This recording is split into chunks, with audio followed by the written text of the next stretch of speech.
ন্যায় বিচৰা সংগ্ৰামখনৰ এটা নিৰ্দিষ্ট লক্ষ্য আৰু উদ্দেশ্য আছে। সেই লক্ষ্য আৰু উদ্দেশ্যৰ পৰা বিভ্ৰাট কৰাৰ কথা এটা যে ক'লে এবাৰ যে ক'লে যে তেওঁ হত্যা কৰিছিলে, মুখ্যমন্ত্ৰীয়ে কৈছে, আমি কোৱা নাই। মুখ্যমন্ত্ৰীও সেইকাৰণে তদন্ত আওতালৈ আহিব লাগে। কেনেকৈ গম পালে, ক'ত গম পালে, কোনে ক'লে, চ'ৰ্চ কি, আহিব লাগে। তাৰ পাছত তাৰ আগত কি কৈছিলে, ৰিপৰ্টটোত কৈ থকা হৈছিলে, প্ৰচাৰ কৰি থকা হৈছিলে পানীত ডুবি থকা বুলি কৈছিলে তো ছিংগাপুৰত। তাৰপিছত কি ক'লে, শেখৰে ক'লে বিষ দিয়া বুলি, তাৰপিছত মূৰত পিছফালে দুখ পোৱা বুলি এটা উলিয়াই দিয়া হ'ল।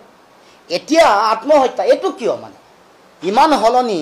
ৰাতিপুৱা এটা কয়, গধূলি এটা বেলেগ কয়, গধূলি এটা ক'লে ৰাতিপুৱা পুৱা আকৌ বেলেগ কয়। এইটো কিয় মই বুজি পোৱা নাই। মুখ্যমন্ত্ৰীক সেইকাৰণে কৈছোঁ যে আপুনি সত্য অন্বেষণত নামক। বাকী এই ভোট পোৱা নোপোৱা, বাকী কথা বতৰাবোৰ এছপি জুবিন গাৰ্গৰ নামৰ বিশাল সত্তাতাৰ সময় তেওঁৰ সৃষ্টিশীলতাক ধৰি ৰাখিব পাৰে নেকি? তেওঁক ক'ব পাৰে নেকি? কোনোবাই কৈ আছে স্বাস্থ্য বেয়া হয়। জুবিন গাৰ্গটো গোটেই উৰেটো জীৱন উজাগৰে কটালে ৰাতি। ইমান সৃষ্টি, ৩৮,০০০ গান, চিনেমা, আৰু চবচে ডাঙৰ কথাটো আটাইতকৈ যদি কোনোবাই ভয় খাইছে তেওঁৰ আদৰ্শটো। তেওঁ যেতিয়া বিজেপি ৰাজপথত নামিছে, আমাৰ এতিয়া প্ৰশ্ন, এতিয়া বিজেপিয়ে কাৰ ওচৰত ন্যায় বিচাৰিছে? মুখ্যমন্ত্ৰীৰ ওচৰত ন্যায় বিচাৰিছে নে ন্যায়পালিকাৰ ওচৰত ন্যায় বিচাৰিছে? কাৰ পৰা ন্যায় বিচাৰিছে? এতিয়া যদিহে বিজেপিয়ে ৰাজপথত নামিছে, ন্যায় বিচাৰিছে, তেতিয়াহ'লে তেওঁলোকে অসমৰ গৃহ বিভাগৰ ওপৰত তেওঁলোকৰ আস্থা নাই প্ৰথম। দ্বিতীয়, তেওঁলোকৰ পুলিচ আৰু CID বা SITৰ ওপৰত তেওঁলোকৰ কোনো ধৰণৰ আশা আৰু ভৰসা নাই। কাৰণ অভিযোগনামাখন দিয়াৰ ওপৰত ভিত্তি কৰি ন্যায় প্ৰক্ৰিয়াটো চলিব। ন্যায়পালিকাই গোটেই সেই অভিযোগনামাখনৰ ওপৰত ভিত্তি কৰিয়ে ন্যায় প্ৰদান কৰিব।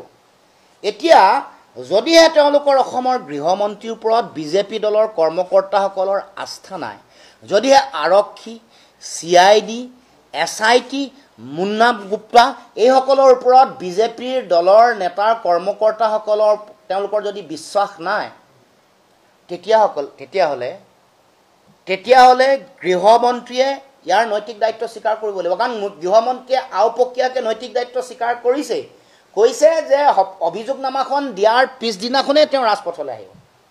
মুখ্যমন্ত্ৰীয়ে নিজে বনাই দিয়া SIT, CIDয়ে যিখন আয়োগ, তাৰ ওপৰত যেতিয়া আস্থা ব্যক্ত কৰা নাই, দুটা কথা হয়। তেওঁ এটা সময়ত কি বুলি কৈছিলে যে এনেকুৱা অভিযোগনামাত এনেকুৱা তদন্ত আহিব, আপোনাৰ চকু একেবাৰে ডাঙৰ হৈ পৰিব। তেওঁ কথাবোৰ জানিছিলে নে তেওঁৰ নিয়ন্ত্ৰণত কথাবোৰ হৈ আছে? আৰু শেহতীয়াকৈ তেওঁ যিটো কথা ক'লে যে তেওঁ অভিযোগনামা দিয়াৰ লগে লগেই তেওঁ ৰাজপথলৈ তেওঁ নামিব, তাৰ মানে অভিযোগনামাখনত কিবা ডালমে কুচ কালা হে, এইটো আগতীয়াকৈ প্ৰিপ্লেন স্ক্ৰিপ্টেড হ'ব, যাৰ কাৰণে তেওঁ নামিব। এতিয়া সেইকাৰণে প্ৰথমটো তেওঁৰ নিজৰ দলৰ কৰ্মকৰ্তাসকলে তেওঁক সন্দেহ কৰিছে, তেওঁৰ ওপৰত আস্থা ৰখা নাই, পুলিচ প্ৰশাসনক ৰখা নাই, তেওঁ নিজৰ ওপৰত ৰখা নাই। গতিকে নৈতিক দায়িত্ব স্বীকাৰ কৰি মুখ্যমন্ত্ৰীয়ে পদত্যাগ কৰিব লাগে। কাৰণ নিজে তেওঁ স্বীকাৰ কৰে। ন্যায় বিচৰা সংগ্ৰামখনৰ এটা নিৰ্দিষ্ট লক্ষ্য আৰু উদ্দেশ্য আছে। সেই লক্ষ্য আৰু উদ্দেশ্যৰ পৰা বিভ্ৰাট কৰাৰ কথা এটা যে ক'লে এবাৰ যে ক'লে যে তেওঁ হত্যা কৰিছিলে, মুখ্যমন্ত্ৰীয়ে কৈছে, আমি কোৱা নাই। মুখ্যমন্ত্ৰীও সেইকাৰণে তদন্ত আওতালৈ আহিব লাগে। কেনেকৈ গম পালে, ক'ত গম পালে, কোনে ক'লে, চ'ৰ্চ কি, আহিব লাগে। তাৰ পাছত তাৰ আগত কি কৈছিলে, ৰিপৰ্টটোত কৈ থকা হৈছিলে, প্ৰচাৰ কৰি থকা হৈছিলে পানীত ডুবি থকা বুলি কৈছিলে তো ছিংগাপুৰত। তাৰপিছত কি ক'লে, শেখৰে ক'লে বিষ দিয়া বুলি, তাৰপিছত মূৰত পিছফালে দুখ পোৱা বুলি এটা উলিয়াই দিয়া হ'ল। এতিয়া আত্মহত্যা, এইটো কিয় মানে ইমান সলনি? ৰাতিপুৱা এটা কয়, গধূলি এটা বেলেগ কয়, গধূলি এটা ক'লে ৰাতিপুৱা পুৱা আকৌ বেলেগ কয়। এইটো কিয় মই বুজি পোৱা নাই। মুখ্যমন্ত্ৰীক সেইকাৰণে কৈছোঁ যে আপুনি সত্য অন্বেষণত নামক। বাকী এই ভোট পোৱা নোপোৱা, বাকী কথা বতৰাবোৰ এছপি জুবিন গাৰ্গৰ নামৰ বিশাল সত্তাতাৰ সময় তেওঁৰ সৃষ্টিশীলতাক ধৰি ৰাখিব পাৰে নেকি? তেওঁক ক'ব পাৰে নেকি? কোনোবাই কৈ আছে স্বাস্থ্য বেয়া হয়। জুবিন গাৰ্গটো গোটেই উৰেটো জীৱন উজাগৰে কটালে ৰাতি। ইমান সৃষ্টি, ৩৮,০০০ গান, চিনেমা, আৰু চবচে ডাঙৰ কথাটো আটাইতকৈ যদি কোনোবাই ভয় খাইছে তেওঁৰ আদৰ্শটো। তেওঁ যে এখন মানুহত ভেদাভেদহীন সমাজ, সাম্প্ৰদায়িকতাহীন এখন সমাজ গঢ়িব খুজিছে, সেই আদৰ্শক ভয় খায়।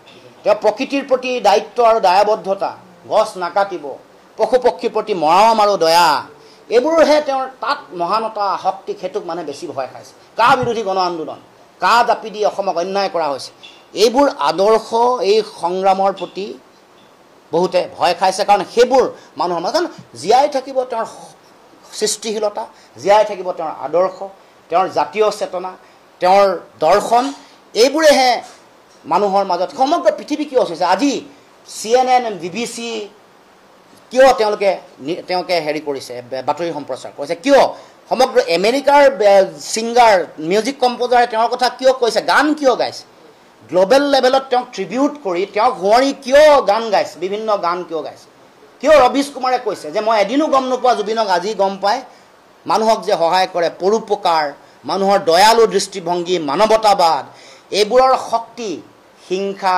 সাম্প্ৰদায়িকতা হত্যা ভেদাভেদ ঘৃণা এইবোৰতকৈ বহুত ওপৰত মুখ্যমন্ত্ৰী ডাঙৰীয়া আপুনি যিবোৰ এজেণ্ট মেলিছে মাৰ্কেটত এইবোৰ এজেণ্টকো নিয়ন্ত্ৰণ কৰক বুজাই দিয়ক পৃথিৱীত জয় মানৱতাৰহে হয় সাম্প্ৰদায়িকতাহীনতাৰহে জয় হয় প্ৰেম মানুহৰ মাজত থকা ভাতৃত্ববোধ সমন্বয় এইবোৰৰহে জয় হয় দয়ালু পৰোপকাৰ এইবোৰৰহে জয় হয় গতিকে সময়ে কাকো ক্ষমা নকৰে যিবোৰ এজেণ্ট মাৰ্কেটত মেলি পেইড আপোনাৰ পেৰুলত থকা যিসকল এজেণ্ট আছে তেওঁলোকক মুখ বন্ধ কৰি ৰাখিবলৈ কওক সকলো এগৰাকীকে সকলোৰে চৰিত্ৰ ওলাই পৰিছে ৰাইজে সকলোকে নিৰ্মূষাই বিশ্লেষণ কৰিছে